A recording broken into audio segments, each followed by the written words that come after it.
Despite the uncertainty surrounding the pandemic of the past 2 years, this year's ISM attracted a wealth of confectionery talent from around the world. We cast our eyes over some of the highlights of this year's show, including the UK pavilion, and also speak to the Brazilian pavilion to catch up on some of the key new product innovations making waves at this year's show. So how are you feeling about being back at the show, given that the fact we've been away for 2 years now? I know, can't believe it's 2 years. Who would have thought 2 years ago when we were last here that we wouldn't be back until 2022? Yeah, for us it's great. I mean, as you know, the FDA and the PS8, we coordinate the UK presence at ISM. We've been coming here for many years. In 2020 we were here with 85 companies, showing how important ISM is to the trade. Unfortunately, we weren't able to come in 21. We're back in 2022 with a much reduced presence, really because of the ban. You know that the German-UK travel ban was in place just before Christmas. It meant that an awful lot of UK companies had to pull out, which is so disappointing for them and for us. But I'm pleased to say that we're here this year. We've got 5 UK companies that reflect different kinds of products. We've got private label healthy snacks, we've got artisan biscuits with high quality biscuits, we have vegan marshmallow, we have ice pops, and we have somebody offering a whole export wholesale setup. So yeah, a good mix of companies and really good to be back at ISM. Seen here? Yeah, well I genuinely think ISM is one of the most important trade shows. Certainly from a UK perspective, we're very strong in the sectors that are covered by ISM. We've got a lot of companies that are very traditional manufacturers who come here year after year to meet their existing customers. But equally, we've got a lot of new brands coming through who, by being associated with the UK group, they get the benefit of the experienced exporters' contacts, but being seen as being innovative and high quality because they come from the UK. So yeah, definitely one that's a must-do for companies in that sector. We have to get better. Yeah, so for us, trade shows are such an important part of the mix for exporters to get out to new markets, to meet customers, both existing customers and to launch new products. And yeah, our programme is normally 12 shows in a year. You know, we did one last year, this is the first for 2022.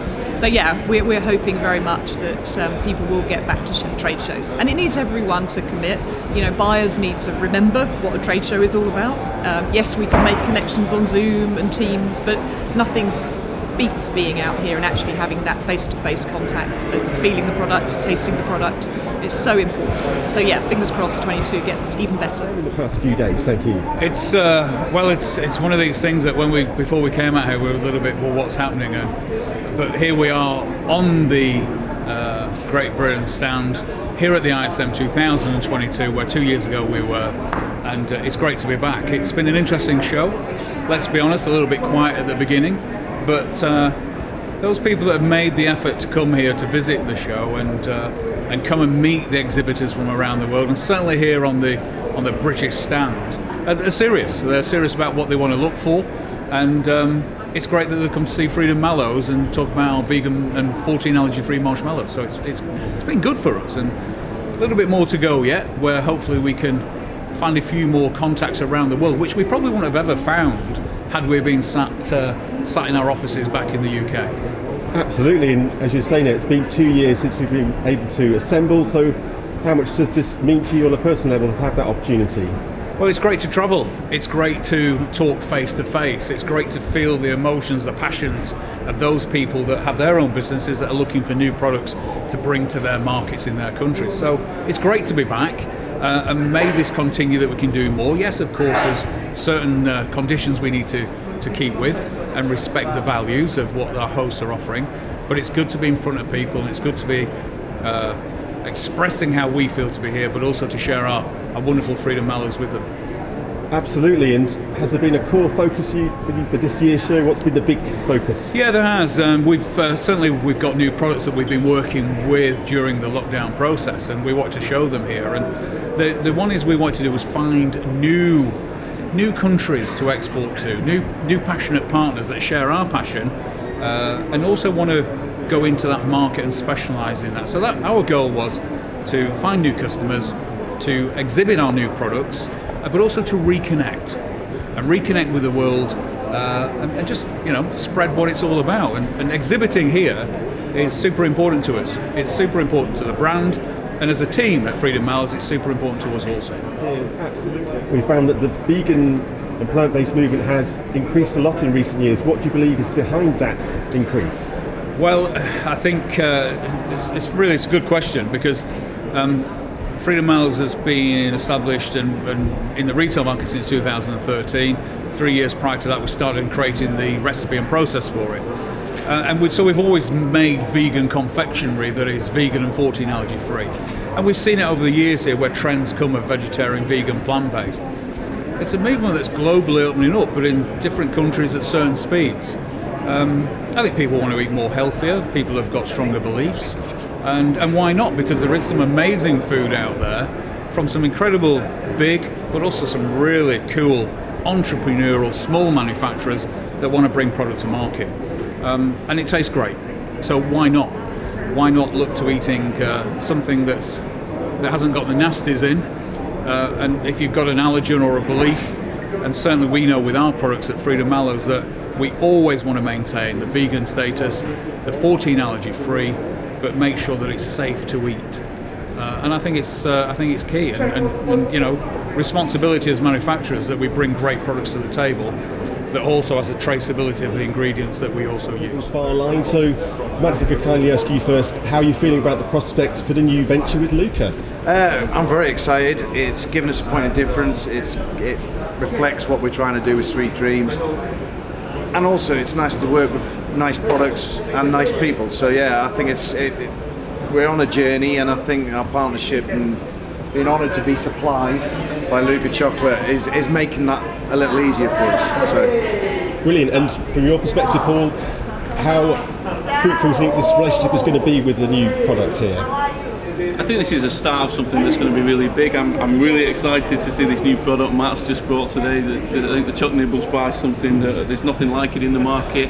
And we were talking before, I think we challenge each other as part of the Luca family, as supplier, partner, and Matt with his innovation, his insight into the UK market, Luca with our strong ethical sustainability message, our contacts right through the supply chain. I think it's a perfect partnership, and I think it's going to go from strength to strength. Excellent. And just a question for you both really. It's been 2 years since we've met for ISM. I know it's been challenging conditions, but are you making most of it so far? We've been chatting. I think actually, obviously visitor numbers are down, but the quality's been really high. People who have made the trip out are really committed to doing business, to finding new opportunities, and that means that it's a joy to be here actually. I can only reiterate, the people we've spoken to have been real quality. I mean, we're not exhibiting this year. It's the first time in many years that we haven't exhibited, but you know, the effort that you make to come here, you come here very focused on what you're trying to achieve. And like I say, I think the quality's reflected that. So, you know, I think ISM putting the show on, I think we all needed to get together. I think we've all missed it. And I think, you know, there's been some good business done for me and for others, everyone else I've spoken to. Very good indeed. And Paul, from Luca's perspective, you're launching a new oatmeal line. How has that been received so far? Yeah, really positive. You can see walking around the show that plant-based and vegan, it's not something that's going away, and the new consumers are really passionate about finding new opportunities. We believe oat milk is the best solution to give people a great tasting, indulgent milk chocolate that happens to be plant-based. And the inquiries we've had have been really positive. People love the flavour, they love the taste, they love the ethics behind the bar, and they love the fact that it works just like a normal chocolate works. It delivers the indulgence that people are looking for, but it's plant-based as well. In Germany, obviously with the coronavirus situation, understandably the footfall is much more reduced than it was 2 years ago, but it's actually been very good because we've had some very high quality leads coming through this hall, 5.2. We're part of a group of fine chocolate producers put together by the Club de Confectionery in Germany, and I would say that we've had some very good interest from around the world, from Germany, obviously, Austria, United States of America, Middle East. So it's been good. Yeah, the backstory to Madagascar is that, well, Madagascar is one of the least developed countries in the world, but it also produces some of the finest cocoa in the world, about 0.1%, all fine flavour cacao, being recognised by the International Cocoa Association. and generally, traditionally chocolate is you import the fine cacao from the least developed countries around the equator, and then they are processed in Europe. But we make what the idea is to make the chocolate at origin, rather like a fine wine. We make along the Rhine Valley. They grow the grapes and they make the wine along the Rhine Valley, and we're making the chocolate in Madagascar, growing it right through to manufacturing it in Madagascar, and then we export it around the world. The market for artisan-based confectionery and chocolate is really growing. Are you encouraged by that increase in sales in recent years? Well, yeah, I think when we first started in 2004, I think we were the first chocolate producer from Africa region to be around the world, and at that time we were quite early in the trend. But what we're noticing in the last 10 years is more bean-to-bar manufacturers. People are worrying about what they're eating. You know, they want to know where it's from. They want to know about the quality, the flavour, the taste. And so we're seeing a big improvement. And I think the fact that we've got a pavilion in ISM, the first pavilion from the Club de Confectionery, is showing that there's a growth in fine quality chocolate, and we're on trend. Excellent. And the fact that you're sourcing directly from Madagascar, that's putting the profits back locally. Does that make you feel good that you're producing in a sustainable manner? Yes, I mean, the issue is because we're able to make the chocolate bars, because we're producing the chocolate bars at origin, we have a manufacturing facility which employs about 150 people. You've got the packaging company, which is employing say 30-40 people. You've got the logistics, you've got the quality systems, you've got the marketing. All this is adding to the GDP per capita of Madagascar. So, you know, traditionally chocolate bars around about 5% would only go back to the origin, but because we're making it, 33% is going back to the origin, which is, and the process we call it raise trade, raising the value origin, and that's helping their economy. I think the market is growing. The key thing for us is we've just got to educate more consumers about fine chocolate. So organisations like the Academy of Chocolate, the International Chocolate Awards, the Club de Confectionery, the Cocoa of Excellence Awards, and magazines like yourselves are furthering the education to the consumer about this fine chocolate. So we've developed some new chocolate. In Madagascar we don't have a milk industry, so we've developed, we grow fine cashew nuts, single origin cashew, and we mix it with our fine cacao, and we're making like vegan whites, which have been released this year.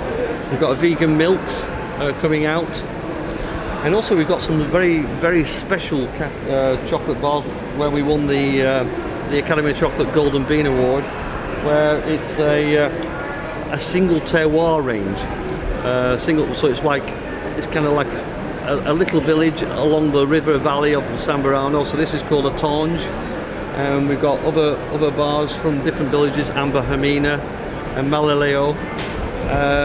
So those bars they've come to market, very, very high quality, 100% cacao, and also we've planted in other areas of Madagascar, because Madagascar normally produces cacao in the northwest of Madagascar.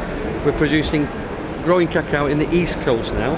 So this is in a place called Mananjari, and the cacao tastes very different there. It tastes very spicy.